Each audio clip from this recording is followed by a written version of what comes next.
देखिए बच्चों, आज हम विश्व के बारे में चर्चा करेंगे।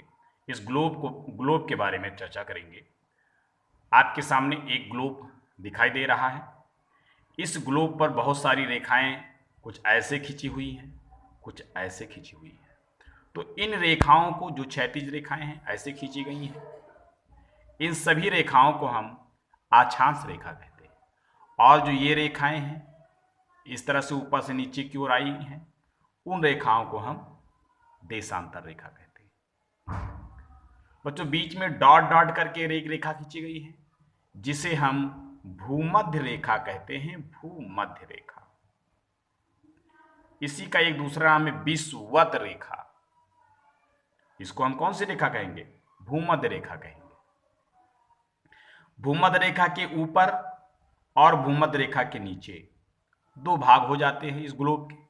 ऊपरी भाग को उत्तरी गोलार्ध कहते हैं और निचले भाग को दक्षिणी गोलार्ध कहते हैं। और देखिए, ये 0 डिग्री देशांतर रेखा है, ये वाली, ये बीचों बीच से डॉट डॉट चली आई है ऐसे। तो इधर को हम कहते हैं पूर्वी देशांतर और इसके पीछे वाले भाग को कहते हैं पश्चिमी देशांतर। तो इस तरह से अक्षांश और देशांतर रेखाओं के बीच हम अपने भारत की स्थिति के बारे में पढ़ेंगे। लेकिन उससे पहले ये जान लेना आवश्यक है कि इस ग्लोब पर बहुत सारे कलर में कुछ क्षेत्र बने हुए हैं। इन क्षेत्रों को हम महाद्वीप कहते हैं। महाद्वीप कई छोटे छोटे भूखंडों को मिला करके बनते हैं। ये एक दूसरे से जुड़े होते हैं, उसको हम महाद्वीप कहते हैं। द्वीप जो जल में चारों तरफ से जल से घिरा हो और कुछ छोटा सा भाग उभरा हो, उसको हम द्वीप कहते हैं। वो भी भूखंड ही होता है, लेकिन वो भूखंड चारों तरफ जल से घिरा होता है। हम देखते हैं कि इस पूरे ग्लोब पर बड़े बड़े भूखंड देखिए। पहला एशिया है, तो ये एशिया महाद्वीप है। बगल में यूरोप है, तो यूरोप महाद्वीप इसको कहते हैं। नीचे अफ्रीका महाद्वीप है। नीचे देखिए यहाँ पे ऑस्ट्रेलिया महाद्वीप है, दक्षिणी अमेरिका महाद्वीप है और उत्तरी अमेरिका महाद्वीप है। एक और महाद्वीप है, ये देखिए अंटार्कटिक, जो आपका बर्फ का महाद्वीप होता है। यहाँ बर्फ ही बर्फ होती है। तो इस तरह से आओ देखते हैं इनकी संख्या कितनी है। 1 2 3 4 5 6 और 7 महाद्वीप हैं। इस पूरे पृथ्वी पर 7 महाद्वीप हैं। और आते हैं और हम आकर के देखते हैं इसमें महासागर कितने हैं। जो भी नीला क्षेत्र घिरा हुआ है वो सब महासागर हैं। जल का बहुत बड़ा भंडार होते हैं। देखिए, ये प्रशांत महासागर है, ये इधर का जो पानी भरा हुआ है, और इधर भी प्रशांत महासागर है। इसको जब हम ऐसे मिला देंगे पीछे से, तो ये दोनों महासागर एक हो जाते हैं, इसलिए इन दोनों का नाम जो है प्रशांत। अब चूंकि इसको ऐसे बनाया गया है, इसलिए ये अलग अलग दिखाई दे रहे हैं मानचित्र पे। तो ये प्रशांत महासागर है। यहाँ देखिए, भारत के नीचे हिंद महासागर है, ये हिंद महासागर का जल है। अफ्रीका की इस तरह आ जाइए पश्चिम भाग में, तो बीच में अटलांटिक महासागर है। और इसके अलावा इधर एक आर्कटिक महासागर है, और ये अंटार्कटिका को भी हम बर्फ का सागर कहते हैं। ये महासागर ही होता है। तो इस तरह से देखें तो 1 2 3 4 5 बड़े बड़े महासागर आपको दिखाई दे रहे हैं बच्चों। अब हम भारत की स्थिति के बारे में पढ़ेंगे कि भारत हमारा इस ग्लोब पर कहाँ स्थित है। जो देखिए आगे, देखिए बच्चों, ये भारत है। इस भारत को जरा गौर से देखिए। यहाँ से हमारा ये उत्तरी भाग है भारत का। यहाँ से देखिए, और नीचे हम इसको देखिए, ऊपर हम खिसका रहे हैं इसे ऊपर देखिए। ऐसे ऐसे करके हम देखते हैं कि भारत हमारा यहाँ से स्टार्ट होता है। तो जो हमने बताया था ना, जो इस क्षैतिज रेखाएं होती हैं उसको हम अक्षांश रेखा कहते हैं। भारत की स्थिति देखिए, सबसे नीचे जो भारत के दक्षिण में है, ये अगर देखा जाए तो भूमध्य रेखा के उत्तर की तरफ है। उत्तरी गोलार्ध में ही हमारा पूरा भारत है। तो हम देखते हैं कि 8 डिग्री 4 मिनट से हमारे भारत की स्थिति शुरू होती है, यानी 8 डिग्री 4 मिनट उत्तरी अक्षांश, मतलब भूमध्य रेखा के उत्तर है।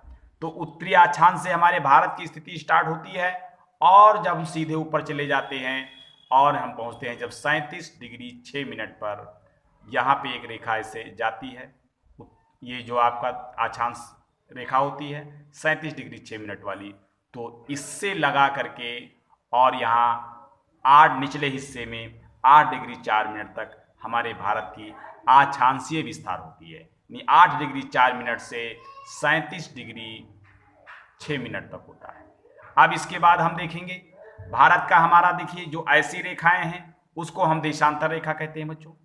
देशांतर रेखा में देखिए जो देशांतर रेखा 68 डिग्री 60 मिनट से शुरू होती है और ऐसे ऐसे पहुंचती है, बहुत सारी रेखाएं ऐसे ऐसे खींची जाती हैं ऐसे ऐसे, और जब हम पहुंचते हैं अरुणाचल प्रदेश में 97 डिग्री 25 मिनट वाली जो देशांतर रेखा होती है, वहां पर हमारे भारत की स्थिति समाप्त हो जाती है। तो हम ये कहते हैं कि जो भारत का देशांतरीय विस्तार है वो इधर 68 डिग्री 7 मिनट से शुरू होता है और इधर 97 डिग्री 25 मिनट तक पाया जाता है। तो इस तरह से ग्लोब पर हमारी भारत की स्थिति का जो अक्षांशीय और देशांतरीय विस्तार है वो बच्चों यही है। अब इसके बाद हम देखते हैं हमारे भारत की जो नीचे से लेकर के ऊपर तक की जो दूरी होती है वो कितनी है, तो देखिए 3214 किलोमीटर है। हम यहाँ पे इंदिरा पॉइंट से शुरू करते हैं, निचला हिस्सा आपका इंदिरा पॉइंट होता है। यहाँ पे देखिए बच्चों ये 8 डिग्री 4 मिनट यहाँ इंदिरा पॉइंट यहाँ से स्टार्ट होता है। दक्षिणतम बिंदु, भारत का दक्षिणतम बिंदु इंदिरा पॉइंट होता है और ये धीरे धीरे देखिए ऊपर चला जाता है। ये 3214 किलोमीटर यहाँ दे रखा है, इसकी लंबाई है, यानी कि जो है दक्षिण से उत्तर की ओर भारत की जो है वो 3214 किलोमीटर की लंबाई है। ठीक इसी प्रकार हम देखते हैं पश्चिम, ये भारत का पश्चिमी हिस्सा है, पश्चिम से लेकर के ये 2933 किलोमीटर आपका आता है, जो अरुणाचल प्रदेश का लास्ट सिरा होता है। इसकी जो लंबाई होती है वो 2933 किलोमीटर की होती है।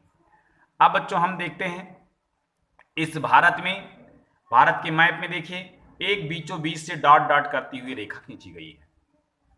ये डॉट डॉट करती हुई रेखा कर्क रेखा है। कौन सी रेखा है? कर्क रेखा है, जो भारत को लगभग 2 बराबर भागों में बांटती है। ये भारत की कर्क रेखा भारत के जो है कई प्रदेशों से होकर जाती है। जो ये रेखा है ये कई प्रदेशों से होकर जाती है, जिनमें से आपका सबसे इधर गुजरात होता है, उसके बाद थोड़ा सा भाग राजस्थान का पड़ता है, मध्य प्रदेश, उसके बाद छत्तीसगढ़, उसके बाद पश्चिमी बंगाल, फिर त्रिपुरा और उसके बाद जो है मिजोरम के प्रदेशों से होकर के ये भारत, ये जो है कर्क रेखा गुजरती है। अब इसमें हम देखेंगे कि भारत के हमारे जो तटीय क्षेत्र है वो कौन कौन, देखिए यहाँ गुजरात से शुरू होता है।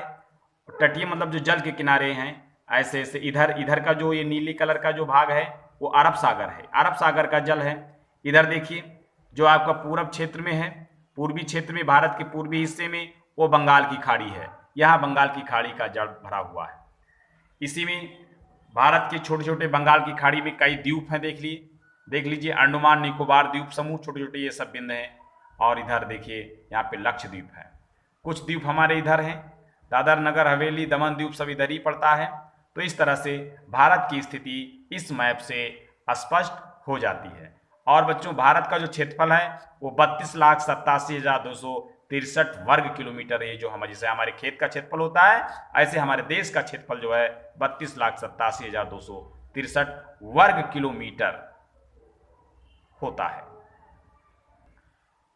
अब हम बच्चों भारत और भारत के पड़ोसी देशों की चर्चा करेंगे। देखिए ये हमारा भारत है जो सफेद कलर का आपको दिख रहा है। तो भारत का जो सबसे पड़ोसी देश जिससे हमारी बनती ही नहीं है, देखिए भारत के पश्चिम में पाकिस्तान है। और जब हम ऊपर जाते हैं यहाँ तक तो देखते हैं अफगानिस्तान का कुछ हिस्सा भारत से मिलता है, तो हम भारत को भी अपना पड़ोसी ही मानते है भी। उसके बाद देखिए इधर चाइना का हिस्सा है, ये चीन है, ये भी हमारा पड़ोसी देश है। चीन के नीचे देखिए ये नेपाल है, नेपाल हमारा पड़ोसी देश है। इस नेपाल से भारत की कितनी राज्य की सीमाएं मिलती हैं, देखिए इधर उत्तराखंड राज्य की है, इधर उत्तर प्रदेश है, बिहार है, और आपका जो है ये सिक्किम है। इतने राज्यों की सीमा जो है नेपाल से मिलती है। फिर देखिए अगला पड़ोसी देश आपका भूटान है। उसके बाद आपका ये देखिए ये हिस्सा जो है म्यांमार का है, ये बांग्लादेश है। नीचे देखते हैं भारत के निचले हिस्से में देखिए श्रीलंका है। तो ये हमारे पड़ोसी देश हैं। पड़ोसी देश के अतिरिक्त भारत के कुछ द्वीप हैं, जैसे बंगाल की खाड़ी में ये हमारे द्वीप जो हैं इनको हम कहते हैं अंडमान और निकोबार द्वीप समूह, ये बंगाल की खाड़ी में है। इधर देखिए लक्षद्वीप है, यहाँ पे देखिए छोटे छोटे द्वीप हैं, लक्षद्वीप हैं। यहाँ पर देखिए दमन द्वीप, दादर नगर हवेली, यहाँ पे भी द्वीप हैं। तो इस तरह से ये सारे द्वीप जो हैं यहाँ पाए जाते हैं। ये केंद्र शासित होते हैं, केंद्र शासित क्षेत्र होते हैं। केंद्र का यहाँ पे शासन चलता है डायरेक्ट। और देखते हैं श्रीलंका और ये भारत के बीच यहाँ पर मन्नार की खाड़ी पाई जाती है, मन्नार की खाड़ी। और इसके बीच जो एक जलसंधि होती है जिसको हम पाक जलसंधि कहते हैं, वो भारत और श्रीलंका के बीच में पाई जाती है। बच्चों यहाँ पे एक बीच में जो कर्क रेखा गुजरती है, इसमें देखिए हमने इससे पहले संख्या नहीं बताई थी कि कितने प्रदेशों से होकर जाती है, क्योंकि वहां पर वो खाका नहीं खींचा हुआ था प्रदेशों का। यहाँ देखिए जो कर्क रेखा है ये वाली, ये कर्क रेखा गुजरात से गुजरती है। थोड़ा सा हिस्सा देखिए राजस्थान का है, फिर उसके बाद मध्य प्रदेश, फिर आगे बढ़ते हैं देखिए ये छत्तीसगढ़ का है, फिर झारखंड पड़ता है बीच में, उसके बाद पश्चिमी बंगाल, और उसके बाद त्रिपुरा, और उसके बाद ये क्षेत्र मिजोरम का है। तो देखते हैं संख्या में कितने हैं। गुजरात 1 और झारखंड 2, मध्य प्रदेश 3, छत्तीसगढ़ 4, और गुजरात 1, राजस्थान दूसरा है, तीसरा मध्य प्रदेश है, चौथा छत्तीसगढ़ है, पांचवा झारखंड है, छठा पश्चिमी बंगाल है, त्रिपुरा 7वां है और मिजोरम 8 है। तो इस तरह से 8 प्रदेशों से होकर के कर्क रेखा गुजरती है, जो भारत को लगभग 2 बराबर भागों में बांटती है। बच्चों यहाँ पे देखिए भारत के इस हिस्से के किनारे किनारे देखिए ये सब जल के किनारे हैं, तो इसको तटीय क्षेत्र कहते हैं। इस तटीय क्षेत्र में देखिए सबसे अधिक तटीय क्षेत्र जो है किस प्रदेश का पड़ता है, वो गुजरात का है। देखिए यहाँ से शुरू होता है, पानी देखिए किनारे किनारे भरा हुआ है, फिर इस तरह से यहाँ तक आते हैं। तो सबसे अधिक जो तटीय क्षेत्र पड़ता है, तट की लंबाई पड़ती है, वो गुजरात प्रदेश की पड़ती है।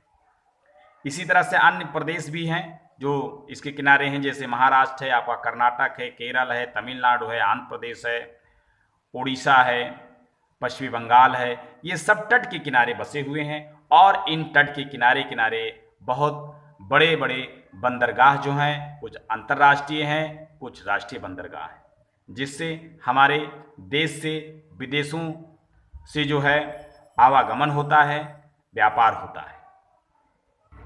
बच्चों इसके बाद हम भारत के केंद्र शासित प्रदेशों की बात करेंगे। तो केंद्र शासित प्रदेश इस समय अगर देखा जाए तो कुल 9 केंद्र शासित प्रदेश हैं। आओ जाने वो कहाँ कहाँ हैं। सबसे पहले जाने ये जो बंगाल की खाड़ी में जो अंडमान निकोबार द्वीप समूह है, ये जो है यहाँ पे केंद्र का शासन होता है, ये केंद्र शासित प्रदेश होता है। और इस प्रदेश की जो राजधानी है, केंद्र शासित प्रदेश जो ये है अंडमान निकोबार, इसकी राजधानी पोर्ट ब्लेयर है। दूसरा आपका राज्य आता है चंडीगढ़। यहाँ देखिए पंजाब है, पंजाब की राजधानी और हरियाणा की राजधानी चंडीगढ़ है, ये भी केंद्र शासित प्रदेश है। और वहीं पर आपका जो है तीसरा आपका जो आता है वो दादर नगर हवेली आता है, जो यहाँ पे देखिए दादर और नगर हवेली यहाँ पे ये पड़ता है, ये भी केंद्र शासित प्रदेश ही होता है। इसकी राजधानी सिलवासा है। यहीं पर देखिए दमन और दीव है ऊपर थोड़ा सा, ये भी केंद्र शासित प्रदेश है और इसकी राजधानी दमन ही है। फिर देखिए लक्षद्वीप, यहाँ पे ये भी केंद्र शासित प्रदेश है। इस केंद्र शासित प्रदेश की राजधानी जो है कवरात्रि है। उसके बाद पांडुचेरी, देखिए पांडुचेरी जो यहाँ पे देखिए ये पांडुचेरी है, इसकी राजधानी पांडुचेरी है। इधर भी थोड़ा सा यहाँ पांडुचेरी लिखा हुआ है। तो ये भी केंद्र शासित प्रदेश है। उसके बाद जो दिल्ली आपका है, यहाँ पे देखिए दिल्ली, ये भी केंद्र शासित प्रदेश ही है, जिसकी राजधानी नई दिल्ली है। उसके बाद जम्मू कश्मीर, अभी हाल ही में इसको 370 की धारा को हटा करके जम्मू कश्मीर राज्य अब नहीं रह गया, इसको दो केंद्र शासित प्रदेशों में बांट दिया गया है। एक है जम्मू और कश्मीर, जिसकी राजधानी श्रीनगर कर दिया गया है, और दूसरा यहीं से एक हिस्सा जो है लद्दाख का कर दिया गया है, जिसकी राजधानी लेह और कारगिल भी है। ठीक है, तो इस तरह से ये हमारे केंद्र शासित प्रदेश हुए। अब बच्चों क्षेत्रफल की दृष्टि से हम देखते हैं भारत का विश्व में कौन सा स्थान है। देखिए सबसे अधिक क्षेत्रफल रूस का है जो नंबर 1 पर है, दूसरा स्थान कनाडा का है, तीसरा स्थान संयुक्त राज्य अमेरिका का है, और चौथा स्थान चाइना का है, चीन जो लिखा हुआ है, और फिर 5वां स्थान आपका ब्राजील है, छठा आपका ऑस्ट्रेलिया पड़ता है, और 7वें नंबर पर भारत है। तो क्षेत्रफल की दृष्टि से भारत जो है विश्व में 7वें नंबर पर पाया जाता है, जबकि जनसंख्या की दृष्टि में दूसरे स्थान पर, पहले स्थान पर चीन है। लेकिन चीन के पास देखिए 3.28 और 9.60, लगभग 3 गुना के आसपास इसका क्षेत्रफल है। इसलिए हम जनसंख्या की घनत्व में चीन से बहुत आगे हैं। ठीक है बच्चों।